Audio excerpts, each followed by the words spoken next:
Not posting on social media isn't always a weakness.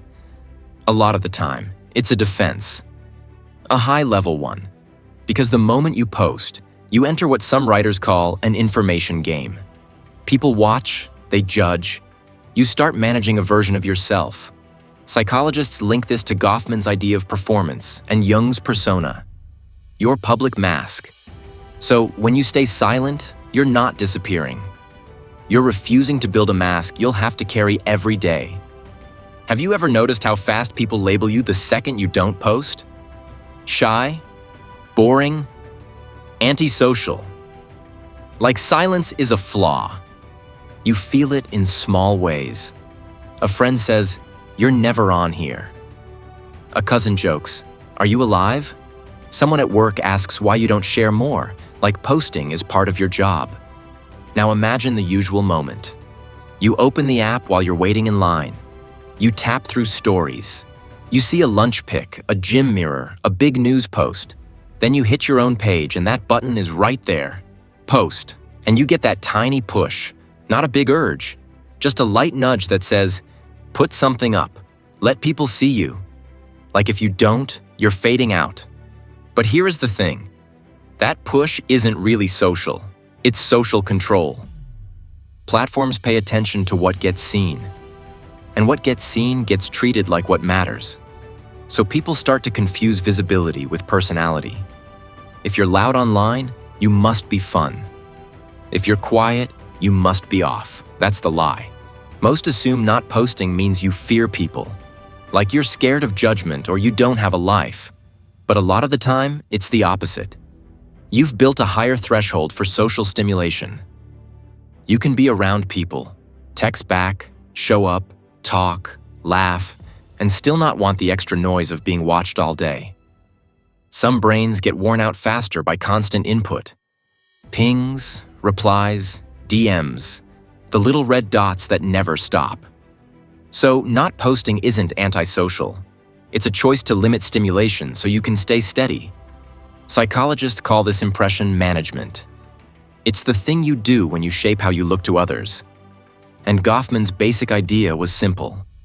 Social life is a stage. You act, you adjust, you try to fit the role. Posting turns that stage into a 24/7 set. Your day stops being just your day. It turns into material. Think about what happens after one post. You put it up and tell yourself you don't care. Then you check the views. You reread comments. You look for who liked it fast and who didn't. You wonder how it landed. Now you're not living your day. You're monitoring your day. And once you post, you enter an information game. People collect clues. They read your tone. They clock your timing.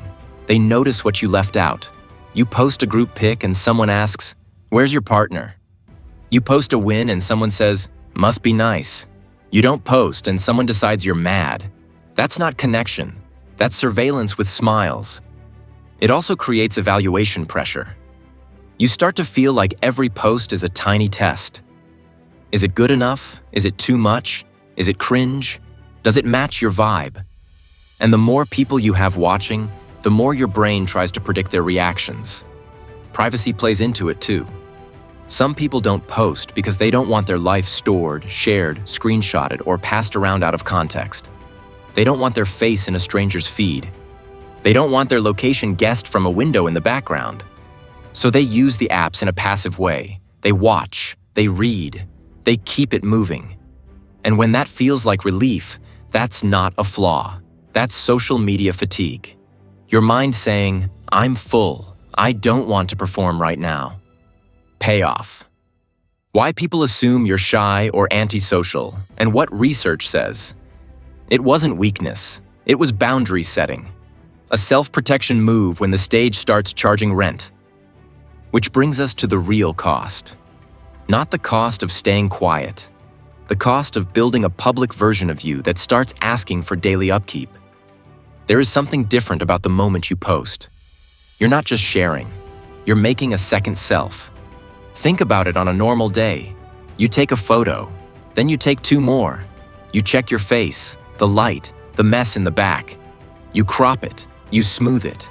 You pick the best one and delete the rest like they never happened. Then you write a caption. Not too deep, not too dry. Casual, but not lazy. You add an emoji, then you remove it. That's work. And it's not just the post, it's the pause right before you hit share. You picture who's gonna see it. You picture what they'll think. Your brain starts running a small focus group inside your head. Sherry Turkle calls these online selves little twins. A digital version of you that can stand in for you when you're not there. It answers for you. It tells a story about you. It sits on your page like a cutout that people can stare at any time. But here's the thing. Once the twin exists, it starts needing care. You feel it when you go to post the next time. You ask, does this fit me? But what you really mean is, does this fit the version of me that I already put out there? So you keep the same tone. You stay in the same lane. You pick the safe joke. You skip the weird hobby. You don't share the messy day because the twin doesn't do messy days. And now your real self has to match the twin, or you feel off. You go out and have fun, but part of you is watching from above like, is this on brand?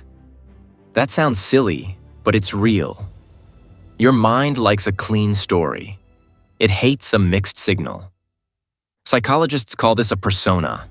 Jung's idea was that you wear a mask to function in society. You need it. You can't be raw with everyone all the time, so you filter. Online, the mask doesn't come off. It lives on your profile 24/7, and it remembers everything. What you posted 3 years ago, who you were dating, what you believed that month. The twin keeps receipts. So when you don't post, you're not hiding.